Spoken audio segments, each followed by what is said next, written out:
খুলনা মহানগরীর সম্মানিত আমির বিশিষ্ট ইসলামী চিন্তাবিদ শিক্ষাবিদ অধ্যাপক মাহফুজুর রহমান বাংলাদেশ জামাত ইসলামী কর্তৃক মনোনীত নমিনি, উনি পদপ্রার্থী নন। বাংলাদেশ জামাত ইসলামী থেকে সারা বাংলাদেশে এমপির ঘোষণা যাদেরকে দিয়েছে এরা একজনও পদপ্রার্থী না, সবগুলো নমিনি। পদপ্রার্থী হবে অন্য দলে, যারা এই পদ পাওয়ার জন্য অলরেডি মারামারি করে মরে যায়। এক কথা বলে কেন? বাংলাদেশ জামাত ইসলামী থেকে 300 জনের নাম ঘোষণা হয়েছে। আজ পর্যন্ত শুনেছেন কেউ বলেছে যে আমার দেওয়া লাগবে? পদ যদি চায় তাহলে কিয়ামত পর্যন্ত পাবে না।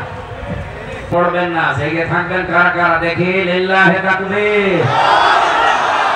দেখেন তো হাত তোলে নিকে, দেখেন দেখেন। আলহামদুলিল্লাহ, ঠিক আছে।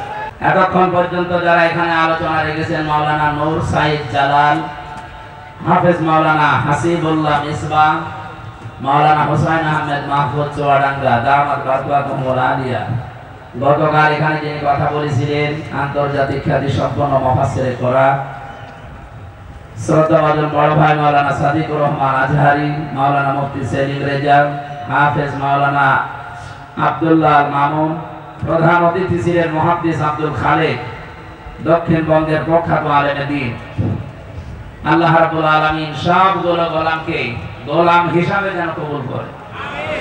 যোদ্ধা নিয়ে যে সমস্ত ইতিহাস লেখা হয়েছে, বইকাংশ 100 ভাগের 92 ভাগ মিথ্যা।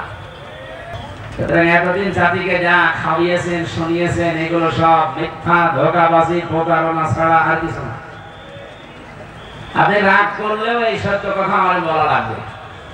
পৃথিবী এখন অলরেডি প্রমাণ পেয়ে গেছে বাংলাদেশ জামাত ইসলামী একমাত্র দল এই বাংলাদেশে যারা এই দেশের স্বাধীনতা সার্বভৌমত্বকে টিকিয়ে রাখতে জীবন দিয়ে হলেও চেষ্টা চালাচ্ছে।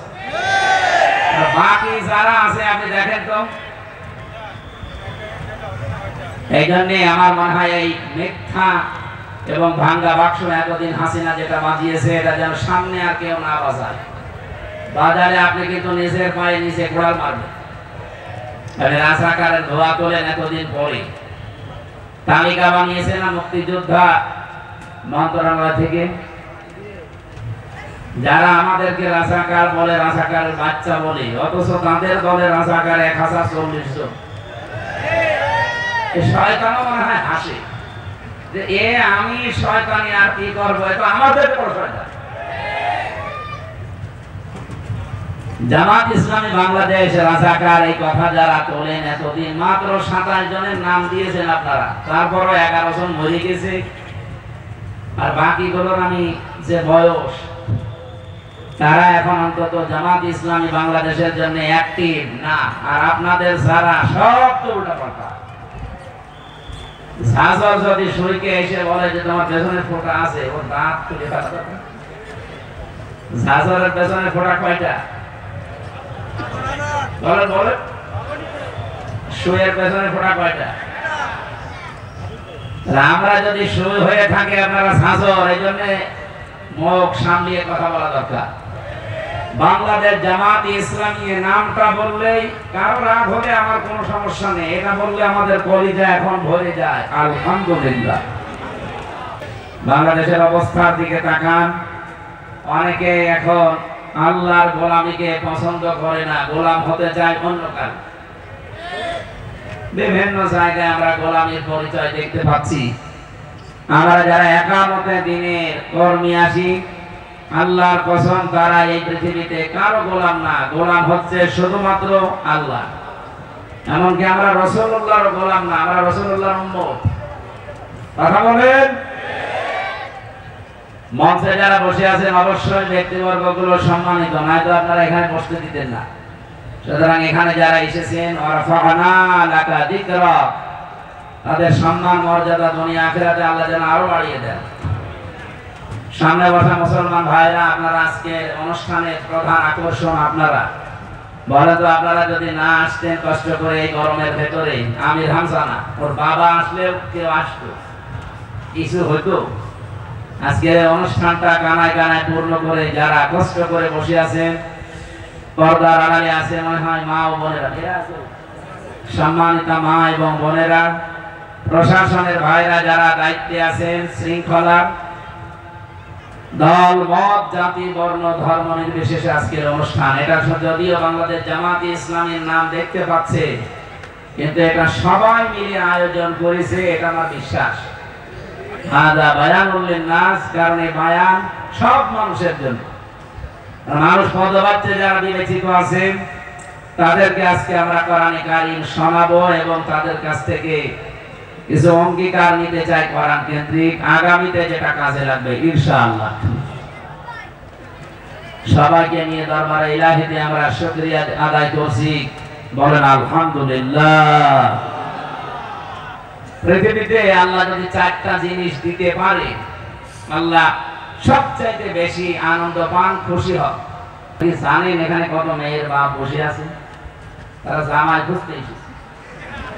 যদি এখন ওঠাউঠি করে বলবে যে না এ মেয়ে বিয়ে দেওয়ার দরকার, আমি আশা করবো আপনারা 1 ঘন্টা সময় দেন, উঠবেন না। কথা রাখা যাবে ইনশাআল্লাহ? আমার 2টা কথা ভাই, শুধু উঠবেন। আল্লাহ সবচেয়ে বেশি খুশি হয় পৃথিবীতে কয়টা কারণে বলেন তো? 4টা। আরো জোরে বলেন। 1 নম্বরে যখন আল্লাহ পৃথিবীতে কন্যা সন্তান কাউকে দেন, তিনি তখন চরম খুশি হয়ে যান। কিন্তু বাস্তবতা হচ্ছে যার ঘরে এটা আসে সেই লোকটা বড় নারাজ হয়ে যায়। খুলনাবাসী কন্যা সন্তান দিতে পারলে আল্লাহ খুশি, আর যার ঘরে যায় সে নারাজ। কোন মানুষটা? وَإِذَا بُشِّرَ أَحَدُهُمْ بِالْأُنثَى ظَلَّ وَجْهُهُ مُسْوَدًّا وَهُوَ كَظِيمٌ। সূরা নাহলের ভেতরে এসেছে, হে নবী আপনি যখন তাদেরকে কন্যা সন্তান এই সুসংবাদ দিবেন, দেখবেন ওই মানুষগুলোর মুখ কালো হয়ে গেছে। সুতরাং কন্যা হয়েছে এই কথা শুনলে নারাজ হয় কাফেরেরা। কারা? আমাদের যাদের কন্যা আছে আপনি নির্দ্বিধায় বিশ্বাস করতে পারেন, একটা কন্যা যদি কারো বাড়িতে থাকে সে যেন বিশ্বাস করে আল্লাহ তাকে একটা জান্নাত বরাদ্দ দিয়ে দিয়েছে।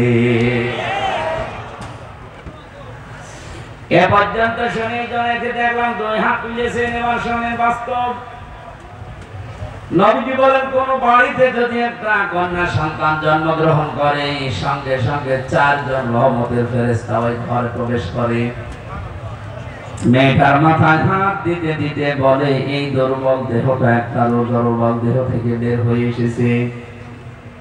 এই মেয়েটাকে যারা আদর যত্ন করবে, এর পেছনে যারা খরচ করবে, একে যারা দিন শেখাবে, সৎ পাত্র দেখে পাত্রস্থ করতে পারবে, এই 4টা কাজ যদি আদায় করতে পারে কিয়ামত পর্যন্ত আল্লাহর রহমত তাদের উপরে থাকবে।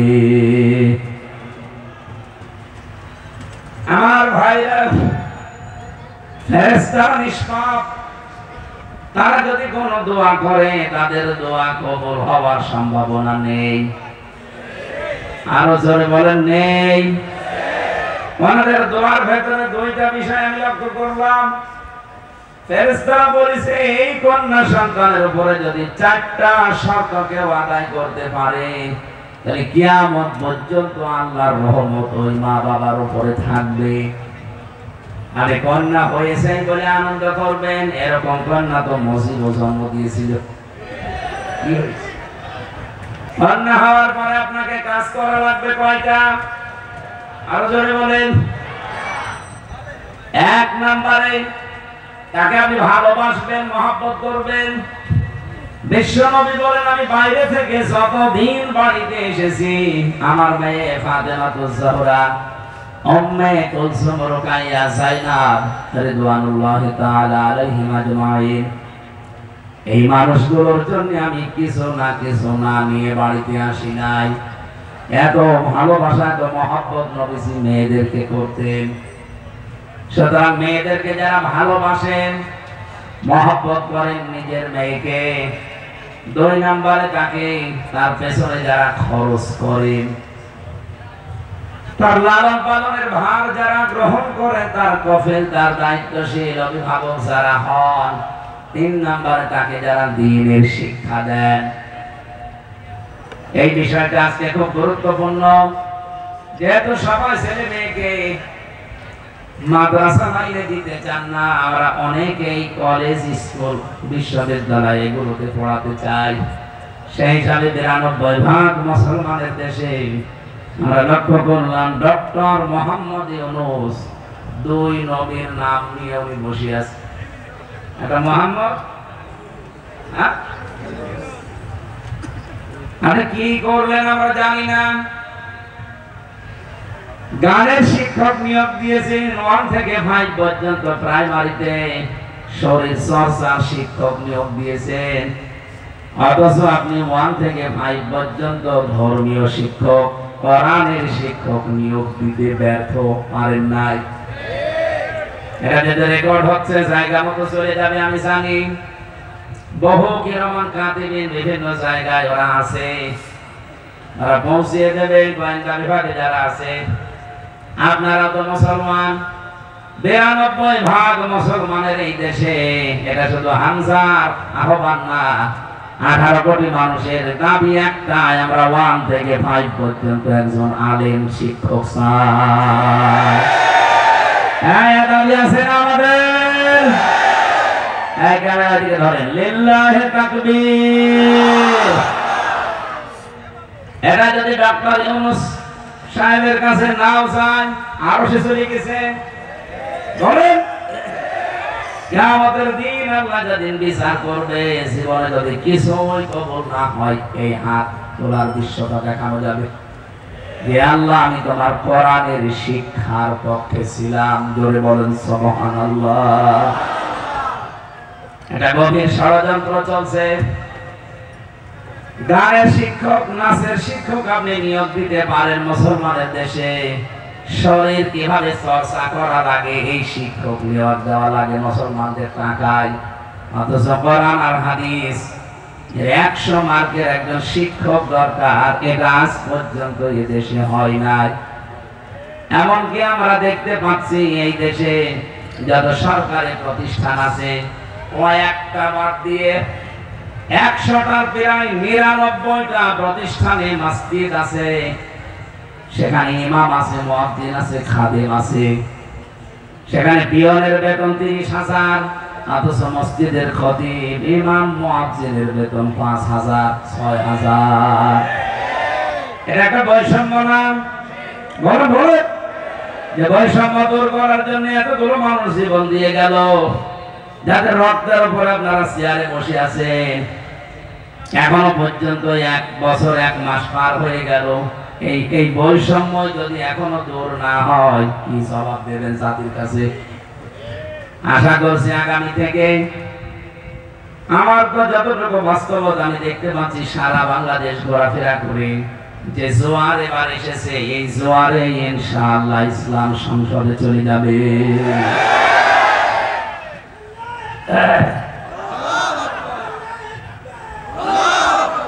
আল্লাহ রাব্বুল আলামিন ইসলামকে যদি এইবার সংসদ পর্যন্ত পৌঁছিয়ে দেয়, আমরা কথা দিতে পারি বাংলাদেশ জামাত ইসলামী থেকে সর্বপ্রথম কোরআনের যে নির্দেশ, ওই 4টা কাজ আগে আদায় করা হবে ইনশাআল্লাহ।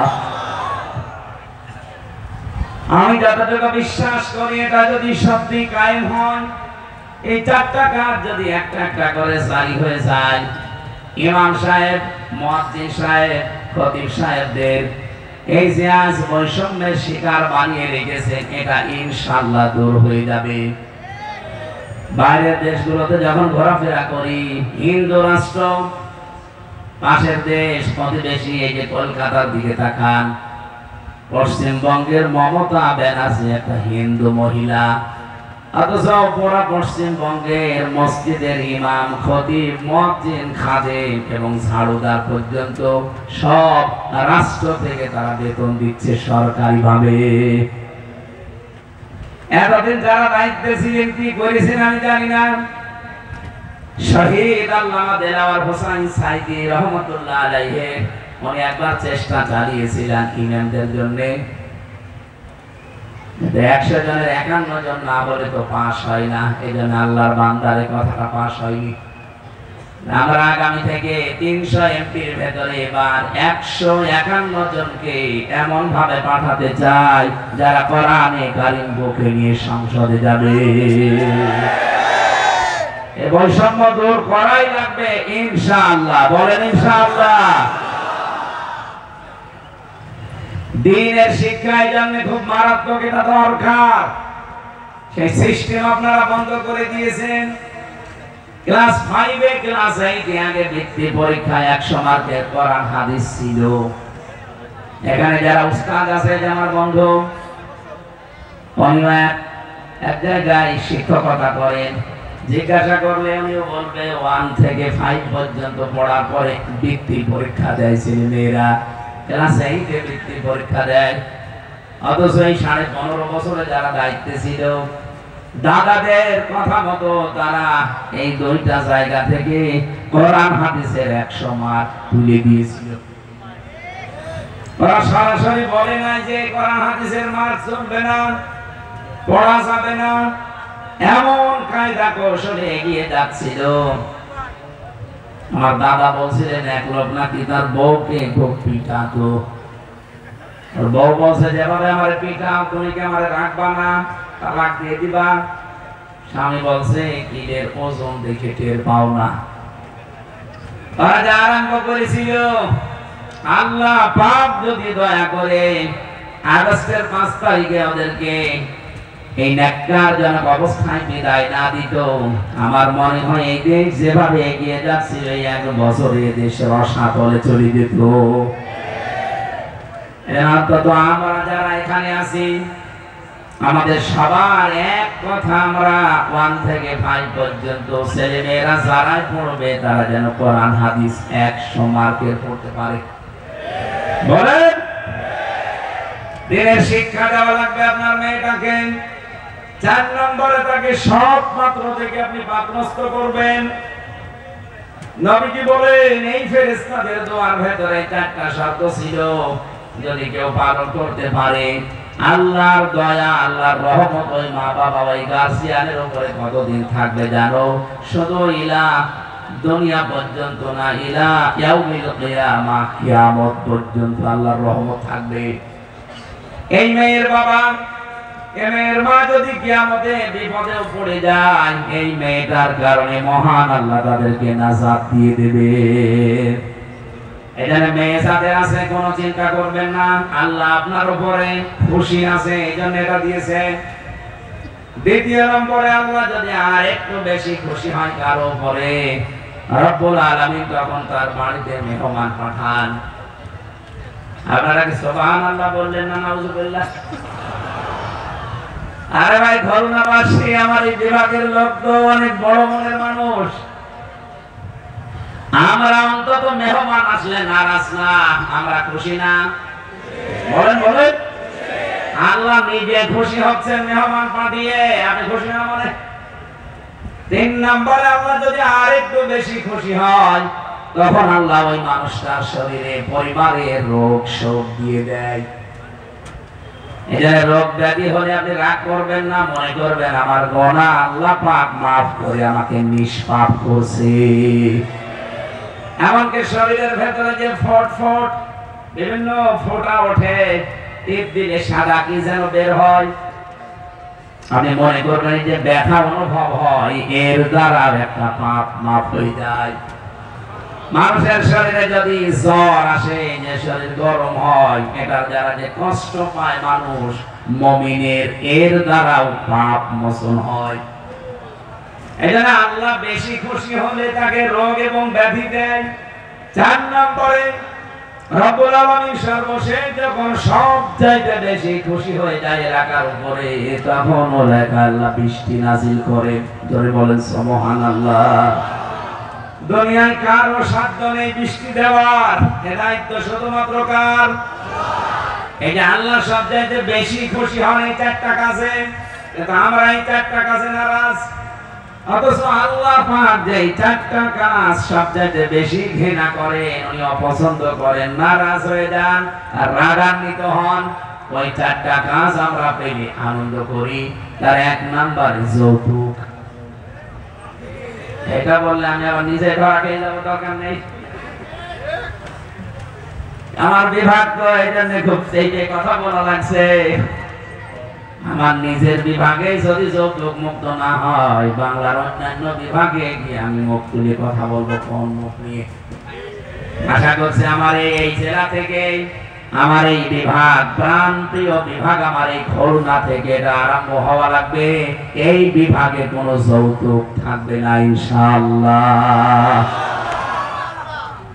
যৌতুকের টাকা না নিয়ে পায়খানা করে খেয়ে ফেলবেন, আপনি আসলেন না? আরে ভাই, পায়খানা খেলে মাত্র একটা গুনাহ হবে, আর যৌতুকের টাকা যারা নিচ্ছেন ডবল গুনাহ হবে। এক নম্বরে কবিরা গুনাহ, দুই নম্বরে জুলুমের গুনাহ। বের বাবার খুশি ছাড়া তার বাড়িতে বরযাত্রী খাওয়াচ্ছেন, এটা জায়েজ নেই। কারণ বরযাত্রী ইসলামে নেই, এটা হিন্দুদের সংস্কৃতি থেকে এসেছে। ইসলামে আছে ওলিমা। কি আছে বলেন তো? এই ওলিমা অনুষ্ঠান, এটা কি ছেলের বাড়ি হয় না মেয়ের বাড়ি? অথচ আমাদের এই দেশে এখন ওলিমার সিস্টেম নেই, আছে শুধু বরযাত্রী। তাও দু একজন পাঁচজন নিয়ে গেলে হয়, বিয়ে করতে যাচ্ছে ওর সাথে করে নিয়ে যায় 500। এইরকম ফকির, এরকম ছোট লোক এই খুলনায় নেই। বরযাত্রী গিয়েছেন কারা কারা? হাত তোলেন তো।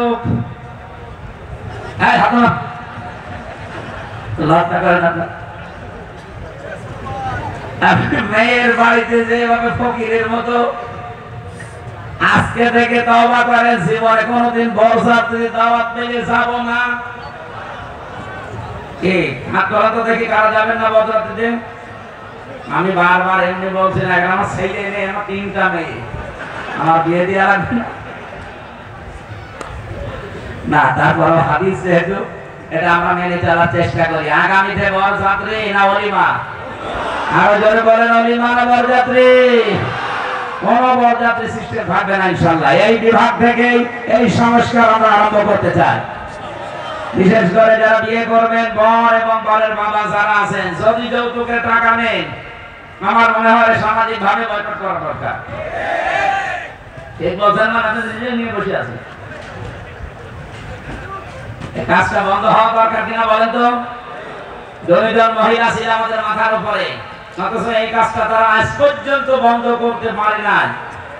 খালি নারীর অধিকার, নারীর অধিকার নিয়ে চিল্লিয়েছে। এটা নারীর অধিকার না, ইসলামের অধিকার তাদেরকে দিয়েছে। এবার যদি ইসলাম আসে, বাংলাদেশে ঝাঁটা পিটা করে যৌতুক বিদায় করা হবে ইনশাআল্লাহ। আল্লাহ রাগান্বিত হয়ে যান এই যৌতুকের এই সিস্টেম যখন চালু থাকে। 2 নম্বরে আল্লাহ রেখেছেন, যে সমাজে সুদ আর ঘুষ এই দুইটার প্রচলন বেড়ে যায়, আল্লাহ রাব্বুল আলামিন তখন ওই সমাজের প্রতি রাগান্বিত হয়ে যায়। বাংলাদেশে একটা ঘর এখন নেই যেখানে ঘুষ নেই। যদি বলেন যে না আমি ঘুষ খাই না, এটা আমি মানি, কিন্তু বলেন যদি আমি ঘুষ দেই না, না আমি এটা বিশ্বাস করি না। এদেশে এমন একটা সিস্টেম আমরা বানিয়ে ফেলেছি, ঘুষের নাম পর্যন্ত পাল্টিয়ে রেখেছি হাদিয়া। কথা বলেন না কেন? আল্লাহ কোন নিষিদ্ধ বিষয়কে আপনি যত সুন্দর মোড়ক দেন না কেন, ওটা বৈধ করা সম্ভব? দোকানের নাম লিখে দিয়েছে বিসমিল্লাহ মদের ভান্ডার। সুদ যেটা মারাত্মক, টাকা ছেড়ে রাখে, টাকা আসে 100 টাকায় 120 টাকা দেয়। এ পাবলিক দেশে নেই। খুলনা বিভাগের মানুষেরা আপনারা কিন্তু আরো বেশি সেনসিটিভ থাকা দরকার, কারণ আমি এই খুলনার সন্তান। এই বিভাগের বাইরে যে আমি কিন্তু আর মুখ পাবো না। এই বিভাগ থেকেই আমরা এই মুহূর্ত থেকে নিয়ত করব, অন্য ধর্মের যারা আছে তারা যা করে করুক, আমরা মুসলমানেরা ঘুষ সুদ জড়িত হব না। ঘুষের ওইটা সম্ভব, ওটা রাষ্ট্রের নিয়ম নীতি দরকার। ওটা ইসলাম আসলে ইনশাআল্লাহ কায়েম হবে। কিন্তু সুদের এই বিষয়টা আমরা নিজেরা এখন ছাড়ার চেষ্টা করলে পারি। যারা 100 টাকা দিয়ে রাখেন, মাসে মাসে 120 টাকা নেন, আপনি কি জানেন আপনি কত বড় অন্যায় আছে? নিজের মায়ের সাথে আপনি জিনা করছেন। আরে ভাই, খাওয়া যায় তাই বলে সব খাওয়া যায়? এই খাওয়াগুলো একটু হালকা বন্ধ করা লাগবে। আমি সুদ বাদ দিয়ে অন্য কোন সিস্টেমে আপনি চেষ্টা করেন, আমার আল্লাহ বরকত দেবে। সুদের এই ব্যবসায় যারা নিয়োজিত আছেন, আল্লাহর কসম সর্বচক্ষে দেখতে মনে হবে বিশাল সম্পদের পাহাড় তৈরি হচ্ছে। একদিক থেকে টাকা আসলে 5 দিক থেকে আল্লাহ সব খসিয়ে দেবে। 3 নম্বরে আল্লাহ সব চাইতে একেবারে সর্বশেষ বেশি রেগে যায় যখন দেখা হয় যে জাতির লোকদের মিথ্যা কথা বেড়ে গেছে। আর যেটা সব চাইতে বেশি বাংলাদেশে সব চাইতে বেশি এখন এই বিষয়টা মিথ্যা তো নিয়েছে বলেই, এমনকি মিথ্যা কথা আরেকজনের উপরে চাপিয়ে তাকে কালার করে। এটা মিথ্যা না শুধু, এটা গীবত না শুধু, এটা তহমত। এটা যদি বন্ধ না হয়, যে উদ্দেশ্য নিয়ে আপনি এগিয়ে যাচ্ছেন, জীবনেও তার টার্গেট পর্যন্ত যেতে পারবেন না। আপনি কি জানেন এই যে মিথ্যা তহমত দেওয়া, একজনের নামের উপরে দোষ চাপিয়ে দেওয়া, অথচ লোকটাও বিষয়ে কিছুই জানে না। আমি একটা ঘটনা পড়ছিলাম, ইমাম মালিক রাহমাতুল্লাহ আলাইহি তার জামানায় একজন মহিলা ইন্তেকালের পর প্রতিবেশী একজন মহিলা গেছে তার লাশ ধোয়াতে। ময়লা মাটি পরিষ্কার করার পরে যখন রানের উপরে হাত দিয়েছে, দেখে হাত আর খোলে না, আটকিয়ে গেছে। কি গো, হাত আর খোলে না, হাত টান দিলে লাশ উঠে পড়ে। এলাকার ইমাম সাহেব ফতোয়া দিচ্ছেন যে জীবিত মহিলার হাতটা নষ্ট করা যাবে না, এই মারা গেছে মেয়েটার ওই জায়গা থেকে রানের গোশত কেটে দেন। কিন্তু এই মৃত মহিলাদের স্বামী এবং সন্তান তারা বলছে না, আমার স্ত্রী খুব নেককার মানুষ, আমার মা খুব নেককার মহিলা, তার এখন মারা গেছে, তার রানের চামড়া কাটবেন, আমরা মানতে পারি না, হবে না, এটা দরকার ওই জীবিত মহিলার হাত কেটে ফেলেন। ওরা বলছে কি বলেন আপনারা, আমরা এসেছি আপনাদের উপকারের জন্য, আর এখন আমাদের হাত কাটবেন। এলাকার ইমাম সাহেবের ফতোয়া দিয়ে যখন হয়নি, তখন দেশের প্রধান বিচারপতি ইমাম মালিক যে জায়গায় ঘটনা সেখান থেকে 80 কিলোমিটার দূরে মদিনায় তিনি প্রধান বিচারপতি, তাকে ঘোড়ায় চড়িয়ে নিয়ে আসা হচ্ছে, আপনি বিচার করেন। ইমাম মালিক ডাক দিয়ে বললেন, আল্লাহর বান্দি পর্দা দিয়ে ঘিরে দেন, প্রশ্ন করব তার 3টা। 1 নাম্বার, এই মেয়ে, এই মহিলার লাশ ধোয়ানোর সময় কোনো খারাপ কোনো চিন্তা ভাবনা, কোনো কাজ তোমার দ্বারা হয়েছে? মেয়েটা কাঁদতে কাঁদতে অস্থির, বলে না, আমি অনেকক্ষণ এই হাত ধরে বসে আছি, আমার তো প্রাকৃতিক প্রয়োজন আছে, আমি যেতেও পারি না, মহা মুসিবতে আমি কিচ্ছু করি না। ইমাম মালিক বলে, আল্লাহর বান্দি, আমার কাছে কিন্তু কোরআন আর হাদিসের রাডার আছে, তুমি যদি সত্য কথা না বলো আমি কিন্তু ধরতে পারবো, সত্য কথা বলো। মেয়েটা বলছে, ইমাম যা করেছি আমি এতটুকু বলতে পারি, বলো। মেয়েটার লাশ যখন ধোয়াচ্ছিলাম, পেটের ময়লাগুলো বের করে যখন আমি রানে হাত দিয়েছি, ওই সময় একটা খারাপ মন্তব্য তার উপরে নিক্ষেপ করেছিলাম। কি সেটা? কয়েকদিন আগে আমি দেখলাম তার সাথে একটা গাড়িতে করে একটা যুবক ছেলে যাচ্ছে বাড়িতে। মনে মনে একটা ধারণা করেছিলাম ওই সময় যে তুমি তো ভালোই চলতে, কিন্তু দলে দলে তোমার চরিত্র এত খারাপ। এই কথাটা আমি মন থেকে তার উপরে নিক্ষেপ করেছিলাম, মুখ দিয়ে কথা আমি বলতেও ছিলাম। এরপরেই দেখে হঠাৎ আমার হাত আটকিয়ে গেছে, আর খোলে না। ইমাম মালিক বলে, হ্যাঁ আমিও একটা ধারণায় ছিলাম, মান সালিমাল মুসলিমুনা মিন লিসানিহি ওয়া ইয়াদিহি, রাহু মুসলিম। হযরত আবু হুরায়রা থেকে বর্ণিত, বিশ্ব নবী ১৫০০ বছর আগে জানিয়েছেন এই পৃথিবীতে প্রকৃত মুসলমান তো তারা যাদের হাতের দ্বারা আর মুখের দ্বারা অন্য মুসলমান শান্তিতে থাকে। তুমি কোন কারণে ধারণায় মেয়েটার উপরে নিক্ষেপ করলে? তুমি কি জানো তার সাথে যে পুরুষ মানুষটা গাড়িতে যাচ্ছিল এ পুরুষটাকে? পরবর্তীতে এই মহিলার স্বামী এবং সন্তানকে জিজ্ঞাসা করে যে অমুক দিনে যে পুরুষটা এই মেয়েটার সাথে ছিল এটা কি? ওরা বলছে এইটা এই মেয়েটার বোনের ছেলে, তার মানে সম্পর্কে খালা। কি হয় বলেন বলেন?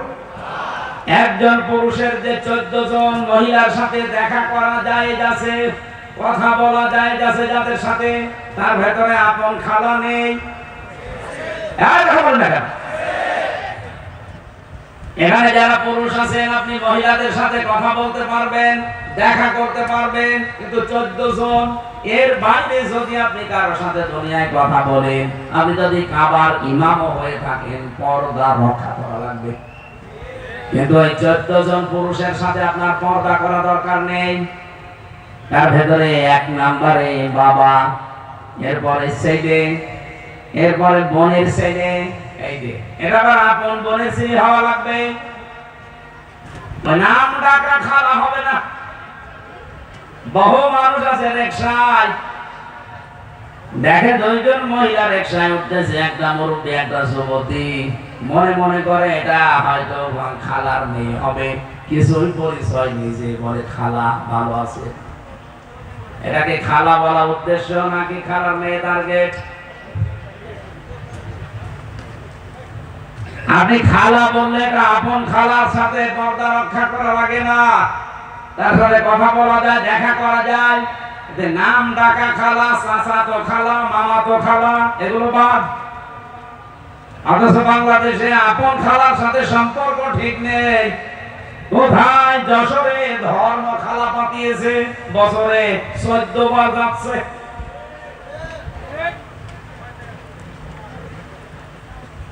তুমি যে ধারণা করলে এই মেয়েটাকে নিয়ে, অথচ এই ছেলেটা হচ্ছে তার বোনের ছেলে, তার মানে খালা। খালার সাথে বিয়ে করা যায় আছে? বলেন বলেন। কোন কারণে এই ধারণা করলে? তুমি যে মুখ দিয়ে বলেছিলে, অন্তর দিয়ে ধারণা করেছিলে, অথচ মুসলমানের কাজ হচ্ছে তার মুখের দ্বারা আর হাতের দ্বারা মানুষ যেন শান্তিতে থাকে। একটা মিথ্যা তহমত তার উপরে নিক্ষেপ করার কারণে দুনিয়ায় আল্লাহ তোমার শাস্তি দিয়ে দিয়েছে। আর শাস্তি এখন তোমার হবে। আমি কোরআনে কারীম থেকে যে আয়াত পড়ব, এই আয়াত অনুযায়ী সূরা নূর থেকে তিনি তিলাওয়াত করলেন, ওয়াল্লাযীনা ইয়ারমুনাল মুহসানাতি সুম্মা লাম ইয়াতু বিআরবা'তি শুহাদা ফাজলিদুহুম সামানিনা জালদা ওয়ালা তাকবালু লাহুম শাহাদাতান আবাদা। ইলা আখিরি আয়াত। কোন মানুষ যদি নিরপরাধ সতী সাধবী কোন মেয়ে লোকের উপরে জেনার তহমত নাযিল করে, তার উপরে নিক্ষেপ করে, ও যদি ৪ জন সাক্ষী জোগাড় করতে না পারে, 2টা শাস্তি তার দুনিয়ায় হবে। ১ নম্বরে তাকে ৮০টা চামড়ার চাবুক মারা হবে। ২ নম্বরে যতদিন সে জীবিত আছে তার সাক্ষ্য গ্রহণ করা হবে না। আমি আয়াতটা পড়ার পরে আমি চিন্তা করেছিলাম বাংলাদেশ নিয়ে। এদিকে তাকা। আজ যে মিথ্যা অভিযোগ এই ৫৪ বছর ইসলামপন্থীদের উপরে দেওয়া হয়, বিশেষ করে সতী সাধবী বহু নারীর উপরে আন্দাজে তহমত দিয়ে তাদেরকে বছরের পর বছর কষ্টে রাখা হয়েছে জেলখানায়। হাজার হাজার মিথ্যা মামলা। এই ৫৪ বছর বাদ দিলাম, এই ১৫.৫ বছর আমি তো নিজে প্র্যাকটিক্যাল লাইফে দেখলাম, আমি নিজেও একজন ভিকটিম। এই হাজারো মিথ্যা মামলা সাজিয়ে মিথ্যা সাক্ষী দিয়ে বহু মানুষের জীবন অলরেডি নষ্ট করে দেওয়া হয়েছে। সংসদ যেদিন প্রথম স্বাধীন হওয়ার পরে দেশে কায়েম হয়েছিল, সূরা নূরের এই আয়াতটা যদি ওই দিন সংসদে কায়েম হয়েছে, তো বাংলাদেশে কোনো মিথ্যা মামলায় পর্যন্ত হতো না। আপনি কি জানেন মিথ্যা মামলা, মিথ্যা সাক্ষী এটা কোন জায়গায় নিয়ে পৌঁছায়? নারায়ণগঞ্জের একজন আমার সাথে জেলখানায় ছিল, 8 বছর মিথ্যা এই সাক্ষীর কারণে পড়ে আছে লোকটা। মাঝে মাঝে দেখতাম শিশুর মতো হাউমাউ করে কাঁদছে।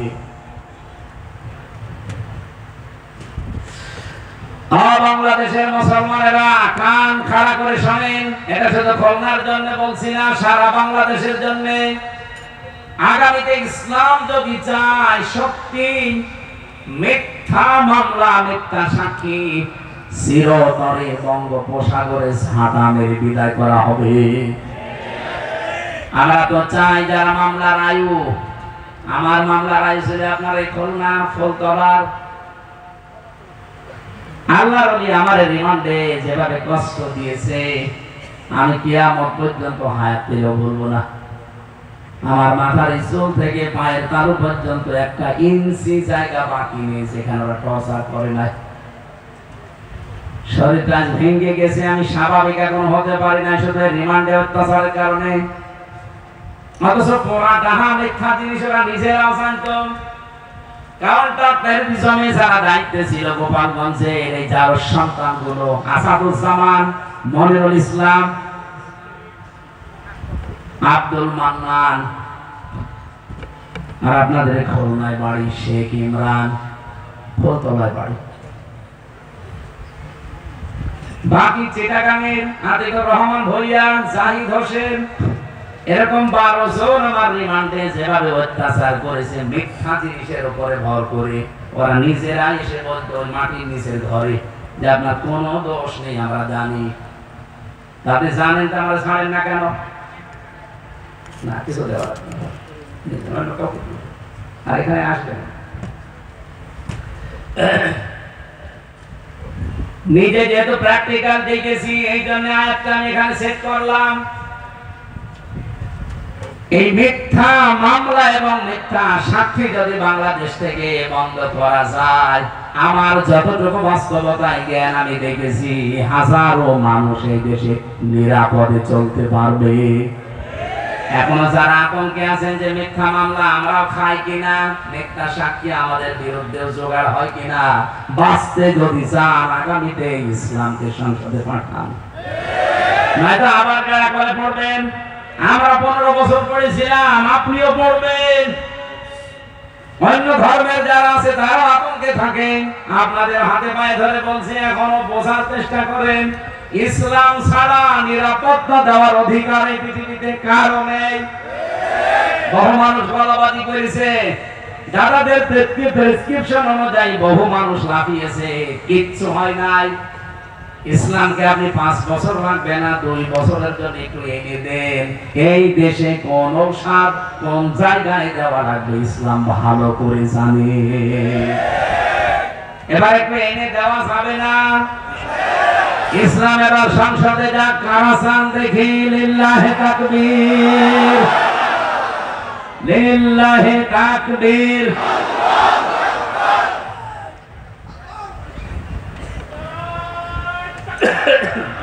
আলহামদুলিল্লাহ।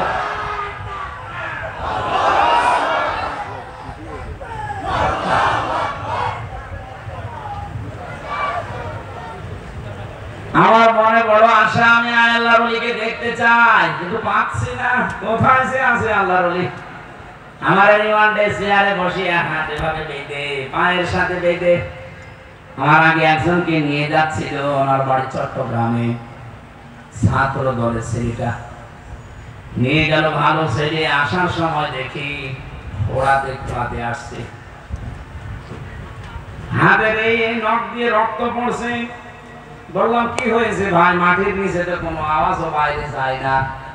আমারে বলছে, হামজা ভাই ভালো মানুষ তো নিয়ে গেল, দেখলেন যাবার পরে এরকম একটা চেয়ারে বসিয়ে দিয়েছে, এ হাত হ্যান্ডকাপ দিয়ে আটকে দিল, 2 হাত পায়ের সাথে বেড়ি লাগিয়ে দিল, গলার সাথে একটা বেল্ট বেঁধে দিল, চোখটা কালো কাপড় দিয়ে বেঁধে দিল, একটা সুইচে টিপ দিল। এক টিপ মারলে নাকি 120 বার ভরে। মিনিটে যদি 120 বার ঘোরে, সেকেন্ডে কয়বার? বলেন বলেন। আপনি কল্পনা করেন তো নিজেকে ওই জায়গায়। একটা মানুষ সব বাধা চেয়ারের উপরে 1 মিনিটে আপনি 120 বার ঘুরবেন। আমার মনে হয় চোখ খুলে দিলে আপনি দুনিয়া 10টা দেখতে পাবেন। হাতের নখের গোড়ার দিকে তাকিয়ে দেখি একটা একটা করে ক্লাস দিয়ে লোকগুলো সব তুলে ফেলেছে। পায়ের দিকে তাকিয়ে দেখি রক্ত ঝরছে, একটা নখও নেই। অপরাধ কি অপরাধ এতটুকু যে বিএনপির ছাত্র দলের লোক। ছাত্র দলের উপরে যদি এই হয়, ছাত্র শিবিরের কেন্দ্রীয় সভাপতি আমার আগে ছিল রিমান্ডে, জনাব দেলাওয়ার হোসেন। আল্লাহর এই বান্দাকে ফুটবলের মতো পিটিয়েছে। আসাদুজ্জামান নামে এই যার সন্তানটা আমার নিজে রুমের ভেতরে চোখ বেঁধে চেয়ারে বসে আমারে বলছে, দেলাওয়ারকে আমরা ফুটবলের মতো পিটিয়েছি, লাফিয়েছি। এই মিথ্যা সাক্ষীর কারণে, মিথ্যা মামলার কারণে হাজার হাজার মানুষ এই দেশ থেকে অন্যায় ভাবে বিদায় নিয়েছে, তার জীবনটাও নষ্ট হয়ে গেছে। আগামীতে আবার এই সম্ভাবনা অনেকের জীবনে দেখতে পাচ্ছি। বাঁচতে যদি চান, এখনো ইসলামের হাতে দেশটা তুলে দেন, সবাই নিরাপদে থাকবেন। হিন্দু মহাজোটের মহাসচিব গোবিন্দ চন্দ্র পরামানিক, রাজবাড়িতে বাড়ি। সারা বাংলাদেশের হিন্দু মহাজোটের মহাসচিব লোকটা সেদিন আমার সাথে দেখা হয়েছিল। বলছিল, হুজুর, ইসলাম যদি দেশে আসে, আমার বিশ্বাস বাংলাদেশের সব ধর্মের লোকেরা নিরাপদে থাকবে। সে একটা হিন্দু হয়ে বুঝে ফেলেছে, আর আপনি এখনো বোঝেন না। আশা করছি এবার বুঝবেন। এরপরেও যদি আপনার বুঝ না আসে, আমার মনে হয় আপনার বিবেকের উপরে কুকুরে পোশাক তুলেছে। ঠিক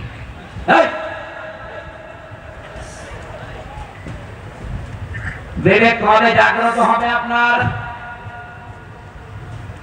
ইমাম মালিক ডাক দিলেন, আল্লাহর বান্দী, সাক্ষী যেহেতু তোমার একটাও নেই, তুমি আন্দাজে ধারণা নিক্ষেপ করেছিলে জেনার, সুতরাং এখন তোমার 2 নম্বরে শাস্তি হবে।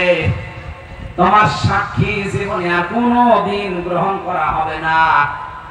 আমার মনে হয় যারা মিথ্যা মামলা দেন, মিথ্যা সাক্ষী দেন, 3 বছর 5 বছর 10 বছর 15 বছর পরে মামলাটা খারিজ হয়ে যায়, কোনো প্রমাণ পায় না। এই যে আমার মামলাটা 3 বছর কোনোদিন জামিন দেয়নি, অথচ আগস্টের 5 তারিখের পরে মামলা শুধু তুলতে দেরি, শুধু জামিন না, জামিনও দিয়েছে, মামলা খারিজ করে দিয়েছে। আমি জিজ্ঞাসা করেছিলাম জজ সাহেবকে যে আপনার কাছে তো এই মামলা আসলো 3 বছর, তখন তো আপনি জামিন দিতেন না, এখন কি এমন পেলেন যে জামিন না খারিজ করে দিলেন? হুজুর, এতদিন আমার হাত বাঁধা ছিল, এখন আমার হাত খোলা আছে। আমরা চাই এই দেশে যারা দায়িত্বে থাকবে তাদের হাত আবু সাইদের মতো খোলা থাকবে। আর এটা সম্ভব হবে 1628 জন মানুষকে একটু হাত খোলা অবস্থায় পেলে। আর আমরা ওইটাই চাচ্ছি, ইসলাম দিয়ে মন মতো না, আমেরিকার প্রেসক্রিপশন দিয়ে হবে না, ভারতের প্রেসক্রিপশন দিয়ে হবে না, এটা প্রেসক্রিপশন লাগবে কোরআনের। এগুলো কোরআনে আছে না নেই? ইমাম মালিক বলেছে তোমাকে এখন প্রথমে 80টা বেত মারা হবে চামড়ার চাবুক দিয়ে। 2 নম্বরে কোনদিন আর বেঁচে থাকতে তোমার কোন সাক্ষী আর গ্রহণ করা হবে না।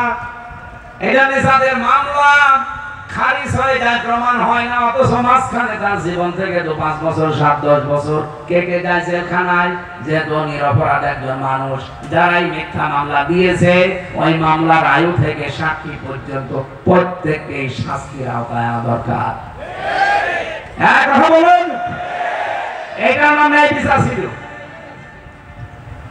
আমার মনে হয় সিস্টেম যদি আগামীতে ইসলাম কায়েম করতে পারে, এই দেশে হাজার হাজার মানুষ মিথ্যা মামলা, মিথ্যা সাক্ষী থেকে বেকসুর খালাস পেয়ে যাবে। 1,10,000-এর মতো মানুষ এখনো জেলখানায় আছে সারা বাংলাদেশে। আমার মনে হয় 10,000 মানুষ জেলখানায় থাকার কথা না।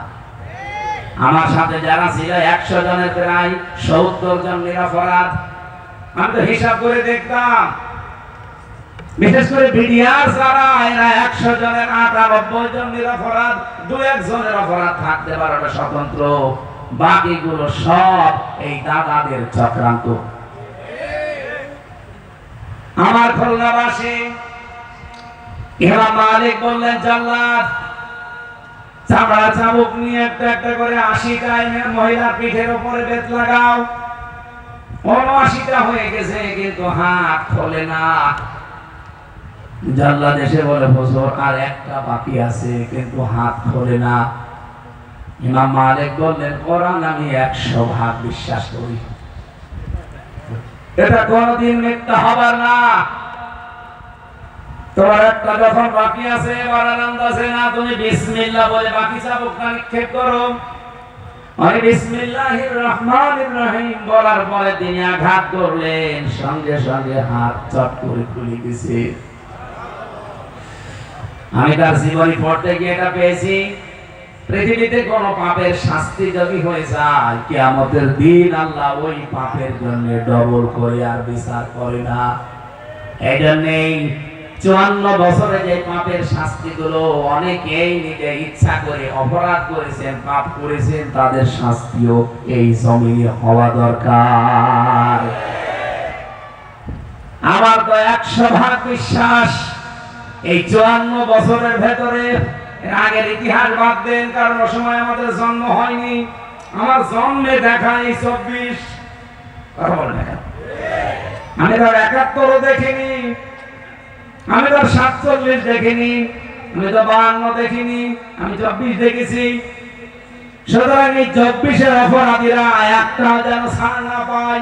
আগেরটা যারা হয়েছে এগুলো বাদ দেন, ওরা অনেককে মাফ করে দিয়েছে, অনেককে জাতি ক্ষমা করেছে, কিন্তু 24-টা জাতি এখনো ক্ষমা করেছে। আমরা চাই দৃশ্যমান বিচার খুব তাড়াতাড়ি যেন আমরা দেখতে পাই। কত মানুষ শুধু নির্বাচনের জন্য একেবারে পাগল হয়ে গেছে। আরে ভাই, বিচার যদি স্পষ্ট আপনি দেখতে না পান, নির্বাচন দিয়ে আবার ঠিক ওই 9 সালের মতোই হবে, ওই 14 সালের মতোই হবে, ওই 18 সালের মতোই হবে, সর্বশেষ 24 সালের মতো হবে। কথা বলেন ঠিক কিনা? আমরা চাচ্ছি এদেশে আর কেউ যেন মিথ্যা তহমত কারো উপরে দিতে না পারে। এটা আল্লাহর কাছে সবচাইতে বড় ঘৃণিত এবং রাগান্বিত বিষয়। সূরা নিসার 113 নম্বর আয়াতে 12 নম্বর আয়াতে এই তথ্যটা আছে, অমাইয়াকসিব খাতিয়াতান আও ইসমান সুম্মা ইয়ারমি বিহি বারিআন ফাকাদ ইহতামালা বুহতানা ওয়া ইসমান মুবিনা। রব্বুল আলামিন বলেন, বহু মানুষ এমন দুনিয়ায় আছে নিজে অন্যায় করে, আর কাজটা যখন হয়ে যায় তখন একটা নিরপরাধ মানুষের উপরে দোষটা চাপিয়ে নিজে সাদোষ আছে। এই চরিত্র বাংলাদেশে আছে না নেই? আপনি টের পাচ্ছেন না কত বড় অপরাধে আছেন? রাজনৈতিক প্রতিহিংসার কারণে এটা বেশি করছে অনেকে। কথা বলে না কেন? রাজনৈতিক শুধু প্রতিহিংসার কারণে একজনকে কালার করার জন্য, ডাউন করার জন্য এমন এমন মিথ্যা তহমত তার উপরে চাপিয়ে দিচ্ছে যেটা শয়তান পর্যন্ত বিশ্বাস করে না। আশা করছি এই সংস্কৃতি বন্ধ হবে, এই দায় চাপানোর সংস্কৃতি। এতদিন করতো এক দলের লোক, এখন দেখছে আরেক দলের লোক উঠে পড়ে লেগেছে, কিছু হলে অমুকের উপরে দায় চাপিয়ে দাও। কথা বলে না কেন? সিস্টেম নেই দেশে, যে যাই করুক না কেন অমুকের উপরে দায় চাপিয়ে দাও। মনে হচ্ছে ওরা দুনিয়ায় দায় নেওয়ার জন্য জন্ম নিয়েছে। অথচ 1977 সালে প্রতিষ্ঠিত হওয়ার পর থেকে এই 25 সাল পর্যন্ত তাদের একটা কোন সদস্যের বিরুদ্ধে, কর্মীর বিরুদ্ধে ধর্ষণের কোন মামলা সারা বাংলাদেশে নেই। যারা নারীর পক্ষে কথা বলে নিজেদেরকে সফি সাজাতে চান, তাদের বিরুদ্ধে মামলা 30টার উপরে ধর্ষণের। বাকিগুলো তো বললামই না। আশা করছি আপনারা এই কথাটা এখন বুঝবেন। যাদের উপরে যেই দোষ চাপিয়ে দেওয়া হয় এই দোষ যদি সেই লোকটা না করে, এই অপরাধ আল্লাহ আপনাকে দিয়ে করাবে, এরপরে আপনার মরণ হবে। যা যা করেছিল হাসিনা আলেমদের উপরে, ডক্টর মাহমুদুর রহমান আমার দেশ পত্রিকার সম্পাদক একটা বই লিখেছে, আলেমদের উপরে নিপীড়ন। দেখেন, যদি কার কেনা থাকে দেখে নেবেন কি করে নাই। আমার সাথে ৭৬ জন আলেম ছিল এক জায়গায়, সারা জেলখানার আচরণ একরকম, আর আলেমদের সাথে আচরণ আরেক রকম। যদি জেলাকে সোফাকে বলতাম এত কড়াকড়ি কেন, বলে আমাদের উপরে নির্দেশ আছে। কাদের? আর বলতো না। কোরবানির কয়েকদিন আগে তো আমরা ধরেছে, বললাম যে জেলা সাহেব, সোফা সাহেব, আপনি সর্বোচ্চ জায়গায় জেলখানায় একটু অনুমতি দেন যে বাড়িতে ১ মিনিট কথা বলি, যে কোরবানি একটা ওয়াজিব কাজ, এটা দেবে না দেবে না তারা তো গার্জিয়ানের কাছে জিজ্ঞাসা করবে। এত করে তার কাছে আমরা এই ৭৭-৭৬ জন আলেম মিলে কথা বললাম। থোড়াই কি আর কিছু মনে করলো না। গিয়াসউদ্দিন কুমিল্লায় বাড়ি, ওনারও কিছু করার নেই, কারণ ওনার হাত পা বাঁধা। কিছু করলে ওনারা ট্রান্সফার করে দেবে অথবা চাকরি খেয়ে নেবে। এই ছিল দেশের অবস্থা। যা যা করেছিল আলেমদের উপরে, জনগণের উপরে, আল্লাহ সবগুলো এখন যারা ছিল তাদের উপরে চাপিয়ে দিয়েছে। কোরআনে কারীমের একটা আয়াত বেশি বেশি মনে পড়ছে, সূরা আন-নাম 30 নম্বর আয়াত। এদিকে তাকান। قد خسر الذين كذبوا بلقاء الله حتى إذا جاءتهم الساعة। রব্বুল আলামিন বলেন, ক্ষতিগ্রস্ত হয়ে গেছে ওই মানুষের জীবন, যে মানুষগুলো পৃথিবীতে এটা বিশ্বাস করে যে আল্লাহর সাথে সাক্ষাৎ করা লাগবে না, আল্লাহর সাথে আমার সাক্ষাৎ হবে, দেখা হবে, এটা যারা বিশ্বাস করেন না, আল্লাহ পাক তাদের জন্য বলেন হঠাৎ করে যখন মরণ চলে আসবে তখন ওই মানুষগুলো পেছনের দিকে তাকাবে আর আফসোস করবে। قالوا يا حسرتنا على ما فرطنا فيها। আমি কি পাঠালাম এই আয়াতটাতে কত বাস্তব। আমি সেদিন সিঙ্গাপুরে দেখলাম, মালয়েশিয়াতে গিয়েছিলাম, যে হোটেলে উঠি দেখি নিচে 2 জন বসে বসে চা খাচ্ছে। যে বললাম কি এখানে কেন? বছর হুজুর আমরা আগেই পালিয়েছি। আপনি পালালেন কেন? আপনার না 620টা বাড়ি দুদুকে খুঁজে পেয়েছে, আল জাজিরা রিপোর্ট দিয়েছে আপনার বাড়ির সংখ্যা সারা পৃথিবী মিলে 620টা। অথচ আপনি আজ হোটেলে থাকেন, কিছুই তো ভোগ করতে পারবেন না। কি করলেন জীবনে? হুজুর দোয়া করেন, দোয়া আসবে আপনার জন্য। বাংলাদেশের বাড়িগুলো না জনগণ জ্বালিয়ে দিয়েছে, পুড়িয়ে দিয়েছে। বাইরের দেশে সাহেব পাড়া আছে আপনার, এদিকে থাকেন, আপনার বেগম পাড়া আছে, সিঙ্গাপুরে বাড়ি আছে, একটাতেও থাকতে পারেন না। এই মালয়েশিয়াতে আপনি বেগম পাড়া সাহেব পাড়া বানিয়েছেন, থাকতে পারেন না, থাকেন আজ হোটেলে, প্রতিদিন 20,000-50,000 টাকা করে ভাড়া দিয়ে। এখান থেকে যদি কেউ শিক্ষা না নেন, আবার যদি ওই ফ্যাসিস্টের মতো, ওই জালেমদের মতো আচরণ কেউ আরম্ভ করে, অনেকে তো আরম্ভ করে দিয়েছে। বাবা শাহজালাল, মদের কাছে কুত্তা বিড়াল সব হালাল। মনে আছে থেকে বাবার দেশ পেয়েছে, যত রকমের অন্যায়, অবৈধ অত্যাচার, বিশেষ করে চাঁদাবাজির কারণে যাদের উপায় হয়েছে এই 1 বছর 1 মাসে কোটি কোটি টাকার উপরে। আমি এটা মিথ্যা বললাম? খুলনায় না হতে পারে, আমার কুষ্টিয়া। আমি তো নিজে দেখতে পাচ্ছি, কোন মার্কেটে ঢুকতে পারি না, হাউমাউ করে জড়িয়ে ধরে কান্নাকাটি করে যে আর পারি না, সুযোগ যে কবে আসবে এই জালেমদের চিরতরে বিদায় করার জন্য। এখানে যারা চাঁদাবাজি করছেন তারা কিন্তু নিজেকে যেমন ডোবাচ্ছেন, দলকেও ডোবাচ্ছেন। আপনি কি মনে করেন যে চাঁদাবাজি না করলে চলা যায় না? বাংলাদেশ জামাত ইসলামীর বিপক্ষে কোনো দিন আজ পর্যন্ত চাঁদাবাজির একটা মামলা পেলাম না। তারা চলছে কি করে? আপনি অবৈধভাবে ইনকাম করছেন করেন, কিন্তু সাবধান বাণী আল্লাহ আমার না, আমি শুধু অ্যাডভার্টাইজ করছি। আপনি যদি এই 1 বছর 1 মাসে 500 কোটি টাকার মালিক হন, ও তো 620টা বাড়ি মানি একটাও থাকতে পারে না। আপনি 500 কোটি টাকার মালিক যদি হন, 1 টাকাও ভোগ করতে পারবেন না। এগুলো তো যাবেই, আর নিজের বাবাটাও যাবে। আমি এটা বানালাম। অহম ইয়াহমিলুনা আওসারহুম আলা যুহুরিহিম। আল্লাহ পাক বলেন এই মানুষগুলো তাদের পাপের বোঝা পিঠের উপরে বহন করে নিয়ে যাচ্ছে, যাবে। আল্লাহ যদি এখানে ছাড় দিতেন, আমি আয়াত পড়তাম না। আল্লাহ দিয়েছেন আওসার, এরপরে দিয়েছেন ইয়াহমিলুনা। এটা মজারে, বর্তমান, ভবিষ্যৎ, প্রেজেন্ট, ফিউচার। সুতরাং যারা মানুষের সম্পদ আত্মসাৎ করা, ফাঁকি দিয়ে খাওয়া, অন্যায় ভাবে ঘুষ সুদের মাধ্যমে ভক্ষণ করা, চাঁদাবাজি করা, আপনি কি টের পাচ্ছেন কি হয়ে যাচ্ছে? কিয়ামতের ওই কঠিন ময়দানে আপনার পাপের বোঝা কিন্তু শুধু ওই 10 কেজি 20 কেজি থাকবে না, বাড়তেই থাকবে। আমি আওসারের ব্যাখ্যা করছিলাম।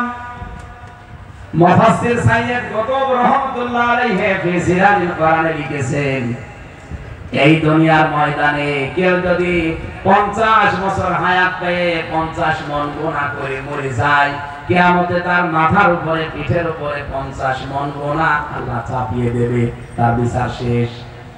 কিন্তু একটা মানুষ যদি 50 বছরে গুনাহ করেছে 50 মণ, ঠিক আছে, এমন এমন কাজ সে আঞ্জাম দিয়ে গেল, কিয়ামত পর্যন্ত তার এই পাপের বোঝা বাড়তেই থাকবে। এমন কোন দেশে নেই? বলুন বলুন। আপনি আমার একটা ছাত্র সংগঠন বানিয়ে গেলেন, আপনি মরে গেছেন, কিন্তু তারা তো থেমে নেই, তারা বিশ্বজিৎকেও ছাড়ে না। এরকম ছাত্র সংগঠন নেই? বিশ্বজিৎকে যে কুপিয়েছিল ওই ছেলেটা আমার সাথে জেলখানায় ছিল, শাওন, এই খুলনায় বাড়ি, কপিলমুনি। কপিলমুনি আছেন একটা জায়গায়, ওই জায়গায়। কয়েকদিন আগে তার মা বাবা হাউমাউ করে কাঁদছিল, আমার বলছে একটু দেখেন ছেলেটার কতদিন ছেলে থাকবে। এক বাবের অ্যাক্সিডেন্ট, আপনি মারা গেলেন, কিন্তু আপনার ছাত্র সংগঠন এমন, ওরা বসে নেই, ওরা মানুষকে কুপিয়ে মারে, ওরা পাথর দিয়ে মারে।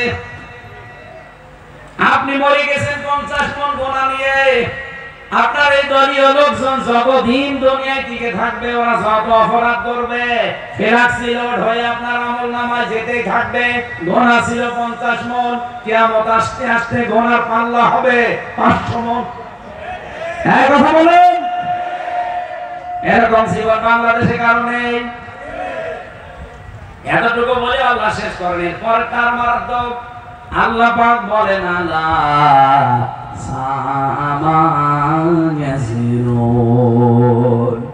এই মানুষগুলোকে কিয়ামতের ময়দানে যখন পাপের বোঝাগুলো একটার পর একটা বাড়তে থাকবে, 50 মণ, 100 মণ, 150 মণ, 200 মণ, 5000 মণ যখন হয়ে যাবে পাহাড়ের মতো, ফেরেশতারা বলবে কত নিকৃষ্ট বোঝা এই লোকটা বহন করে নিয়ে যাচ্ছে।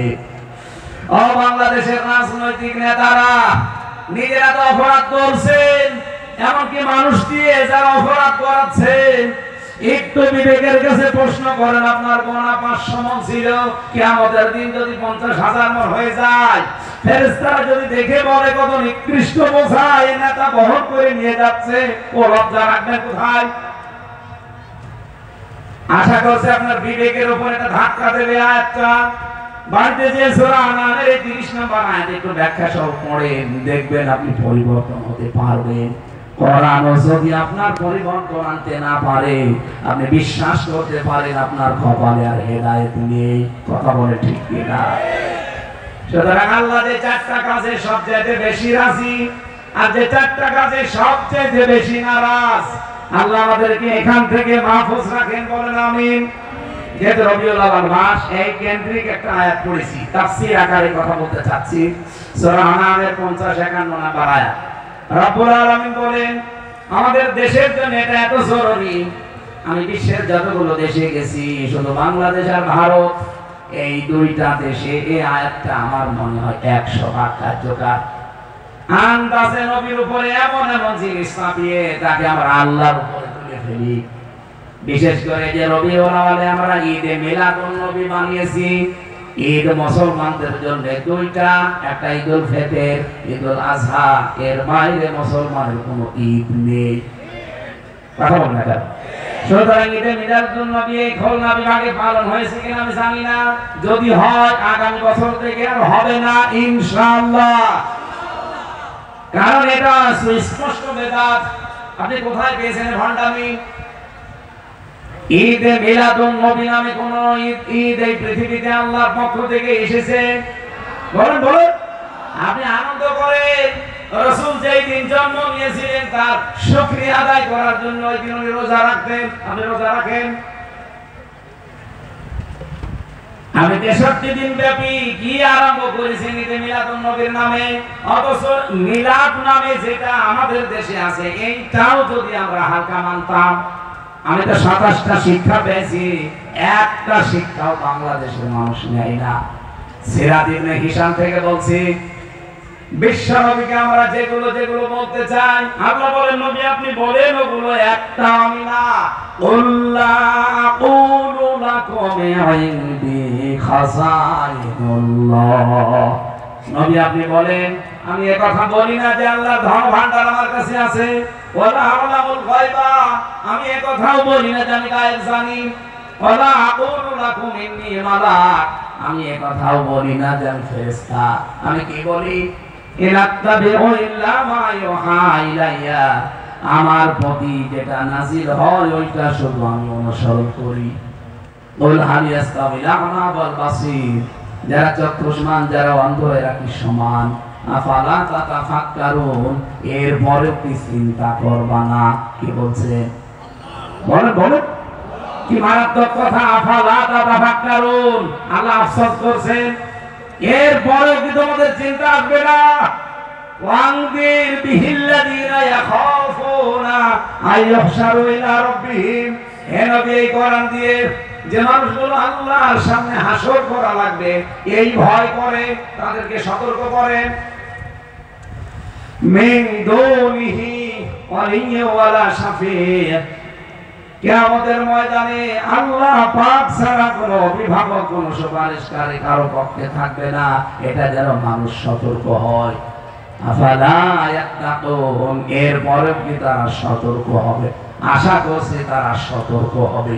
এ পর্যন্ত আমাদের মাতৃভাষায় অর্থ ছিল, এবার আমরা একটু ব্যাখ্যার দিকে যেতে চাচ্ছি। মূল শিক্ষাটা আমি শেষে দেব ইনশাআল্লাহ। খুলনাবাসী, আমি যেটা আজ থেকে প্রমাণ পেয়েছি, আজ বাংলাদেশ, ভারতে, পাকিস্তানে নবীকে নিয়ে আমরা যেটা বলতে চাই, অথচ নবীজিকে আল্লাহ বলেন এগুলো বলেন আপনি যেগুলো আমি একটাও না। নবী যদি খাজানার ভান্ডার তার কাছে না থাকে, কত পীরের কাছে আজ খাজানার ভান্ডার আছে বলে আমরা বিশ্বাস করি অলরেডি।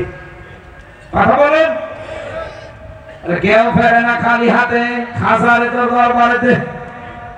নবীজিকে বলতে বললেন আল্লাহ যে আমার কাছে ধন ভান্ডার নেই, আল্লাহ খাজানা নেই। নবীর কাছে না থাকলে পীরের কাছে থাকে কোন কায়দায়? হে নবী বলেন আমি গায়েব জানি না, অথচ আজ কত জায়গায় দেখতে পাই গায়েব না। 100 বছর পরে কি হবে তাও বলে দিচ্ছে।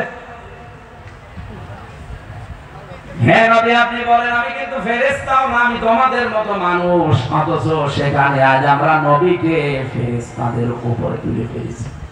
ফেরেশতারা কিসের তৈরি বলেন তো? বলেন বলেন।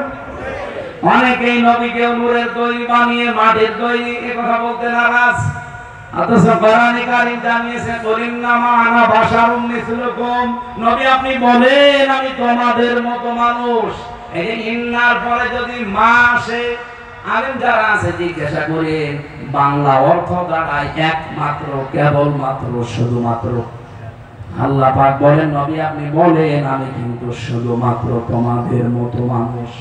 পার্থক্য আছে, ইউহা ইলাইয়া, আমার প্রতি ওহী আসে, তোমাদের প্রতি আসে না, এইটাই পার্থক্য। সুতরাং আজ নবীকে নিয়ে যা উল্টাপাল্টা করছেন, গরম সঙ্গের নামে, ঠান্ডা সঙ্গের নামে বিভিন্ন নাম নিয়ে, আশা করছি আপনারা থামবেন। বিবেকে যদি আপনার কাজ না করে আপনি মুসলমান থেকে বের হয়ে যান, তাও নবীকে নিয়ে উল্টাপাল্টা কাজ করে ক্ষতি করেন না ইসলামের। বাইরে যাওয়া যায় না, বাইরের দেশের মানুষগুলো আমাদের এই দৃশ্য দেখে তারা হাসাহাসি করে, এই ইসলাম, এই পাগলামি ধর্ম ইসলাম। বিশ্বনবী মুহাম্মদ রাসূলুল্লাহকে আল্লাহ পাক যেটা দিয়েছিলেন, তিনি বলেন আমি শুধু এইটার অনুসরণ করি আর তোমাদেরকেও বলি এইটার অনুসরণ করতে। আপনারা যারা এই রবিউল আউয়াল মাস আসলে মিলাদ পড়া নিয়ে পাগল হয়ে যান, জীবনে কোনদিন মিলাদের প্রথম শিক্ষাটা নিয়েছেন? আর রাহিকুল মাখতুমে পড়েছিলাম, আল্লামা শফিউর রহমান বলেন, তিনি লিখেছেন হযরতে হালিমাতুস সাদিয়া রাদিয়াল্লাহু তাআলা আনহা নবীজির জন্মের পরে তাকে কোলে তুলে নিয়েছিলেন। আমরা জানি মিলাদ মানে এটা বিলাদুন থেকে বাংলা অর্থ জন্ম। জন্মের কাহিনী তো আপনারা শুনতে চান। নবীজি জন্মের পরে কি করেছিলেন সেই কাহিনী আপনাদেরকে কয়েক মিনিটে একটু শিক্ষার জন্য বলছি।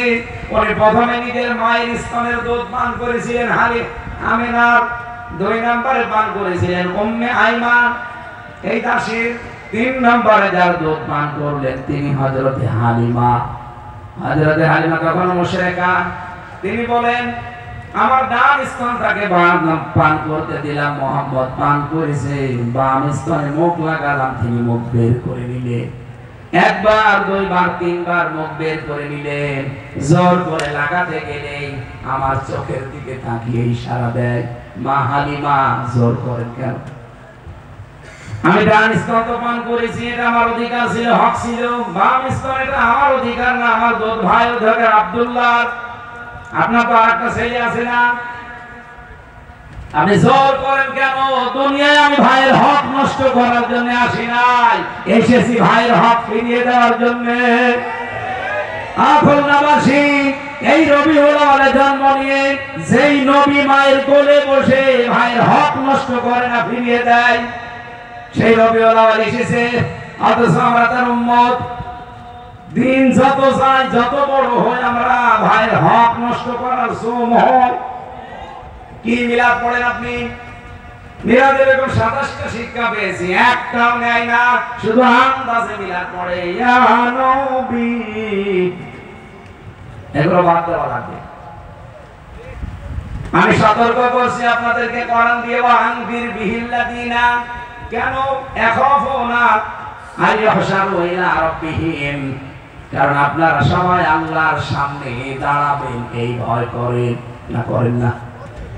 আল্লাহর সামনে আমাকে দাঁড়ানো লাগবে এই ভয় যাদের আছে তাদেরকে বলছি, লাইসা লাহুম মিন দুনিহি ওয়ালিয়্যুন, কোন ওলি পাবেন না, কোন অভিভাবক পাবেন না, বন্ধু পাবেন না, ওয়ালা শাফি, সুপারিশকারী কাউকে পাবেন না আপনার সামনে। যদি কোরআনে কারীমের যে সতর্ক বার্তা আছে 500, এগুলো নিজের জীবন থেকে শুরু করে ব্যক্তিগত থেকে আন্তর্জাতিক জীবনে মিলাতে না পারেন, কেউ আপনার পাশে মরণের পরে দাঁড়াবে না। কোরআনের সতর্কবাণী শুনেন, কোরআনে 500টা আল্লাহর বিধান আছে। আমরা আগামী থেকে এই দেশে 500 বিধানই দেখতে চাই। এই কথা বলেন, দেখতে চান না? এরা যদি কারো কাছে রাজনীতি মনে হয়, ধান্দাবাজি মনে হয়, দুনিয়ার কাজ মনে হয়, তাহলে কোরআনের সূরা আনাম এই 51 নম্বর আয়াত কেটে বাদ দিয়ে দেন। আমি তো আমার বাবার কথা দিয়ে সতর্ক করি নাই, কিয়ামতে আইয়াহশারু ইলা রাব্বিহিম, রবের সামনে আপনাকে দাঁড়ানো লাগবে। আর পীর সাহেবদের মতো আপনি 40 লাখ মুরিদ নিয়ে আসবেন না। ওয়াকুল্লুহুম আতিহি ইয়াওমাল কিয়ামাতি ফারদা, কিয়ামতের ময়দানে প্রতিটি মানুষকে আল্লাহ তার সামনে দাঁড় করাবে একা একা। কয়টা করি নিজের জীবনটা মিলান, একা একা দাঁড় করিয়ে আল্লাহ 5টা প্রশ্ন করবেন। মা তাযালু কদামা বানি আদম আব্দি ইয়াওমাল কিয়ামাতি হাত্তা ইসালান 50 উমরিহি ফিমা আফনা ওয়াং শাবাবিহি ফিমা আবলা। কিয়ামতের দিন 5টা প্রশ্ন করব তোদেরকে, সঠিক জবাব দেওয়া ছাড়া সামনেও যেতে পারবি না, পেছনেও যেতে পারবি না, জায়গায় দাঁড়িয়ে থাকবি। 1 নম্বরে তোর জীবন দিয়েছিলাম 60 70 80 বছর, কিভাবে কাটালি ওটা বল। 2 নম্বরে যৌবন দিয়েছিলাম, এটা কোথায় কাটিয়েছিস বল। ও বাংলার যুবকেরা, সামনে কিন্তু সময় আসছে যৌবনের কঠিন সিদ্ধান্ত নেওয়ার। এবার যদি ভুল করেন সারা জীবন বেকার থাকবেন। আর ইসলামের হাতে তুলে দেন, আপনার কর্মসংস্থানের দায়িত্ব ইসলামের। বাংলাদেশের যুবকেরা বাইরে যেয়ে দেখি রাস্তা ঝাড়ু দেয়, টয়লেট সাফ করে, থালা বাসন ধোয়। অথচ এই যুবকদের এই দেশে হাজার হাজার লক্ষ লক্ষ কর্মসংস্থান তৈরি করার পরিবেশ আছে, শুধু নেতাগুলো সব হওয়া লাগবে। সেদিন আমেরিকাতে এক মন্ত্রীর সাথে দেখা, আমি বলছি হুজুর আমি ভালো হয়ে গেছি, এই দেশে যে বাজেট হয় আপনারা তো সামনে ইসলামকে নিয়ে যেতে চান, জনগণকে জানাবেন 100 টাকা যদি বাজেট হয় রাস্তার জন্য, 3 টাকা খরচ হয় আর বাকি 97 টাকা আল্লাহর ওলিরা খেয়ে ফেলে। আমরা আগামীতে এরকম ওলিদের হাতে দিতে চাই। বলেন বলেন, যারা 100 টাকা 97 টাকা খেয়ে ফেলবে, 3 টাকার কাজ করবে, এরকম মানুষ দিতে চান? যারা 100 টাকায় কাজ করবে। আমিরে জামাত ডাক্তার শফিকুর রহমান এই ঘোষণায় সব মহাসম্মেলনে দিয়েছিল, মহাসমাবেশে তার সর্বশেষ ঘোষণা ছিল, জামাত ইসলামী থেকে যদি কেউ এমপি হয়, মন্ত্রী হয়, যা বাজেট হবে ওইটাই সে খরচ করবে। এর চাইতে বলার আর বেশি কিছু নেই। এরপরেও যদি দেশের মানুষের আস্থা তৈরি না হয়, আমার মনে হয় দেশের মানুষ কি আর হবে না, ফেরেশতা লাগবে।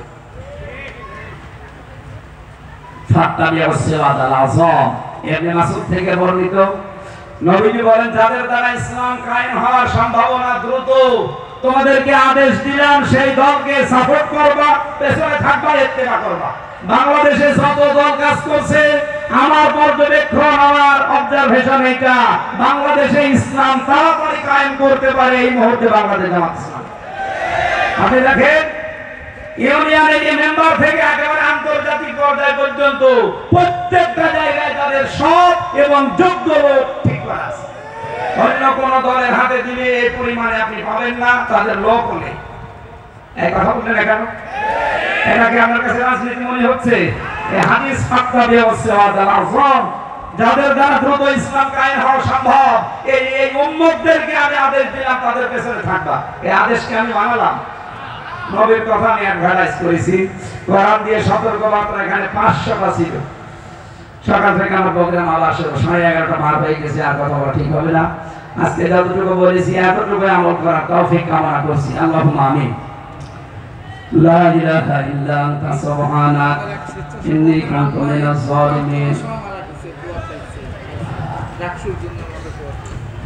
ربنا ظلمنا أنفسنا وإن لم تغفر لنا وترحمنا لنكونن من الخاسرين। এই মনোযাত্রা বসে পড়ে, যেখানে আছেন বসে মনোযাত্রা করেন, ভাই বসে বসে। রব্বুল আলামিন, খুলনা জেলার দিকে তাকাও। এই দৌলতপুর থানা লক্ষ লক্ষ নারী পুরুষের আমরা এক জায়গায় হাসি। রবিউল আউয়ালে কোরআনে কারীম থেকে কয়েকটা কথা শুনেছি। কিসে তুমি বেশি খুশি, কিসে তুমি বেশি নারাজ, এই কথাগুলো আমরা শুনলাম এবং মেনে নেওয়ার সিদ্ধান্ত অলরেডি নিয়ে ফেলেছি। বলেন আমিন।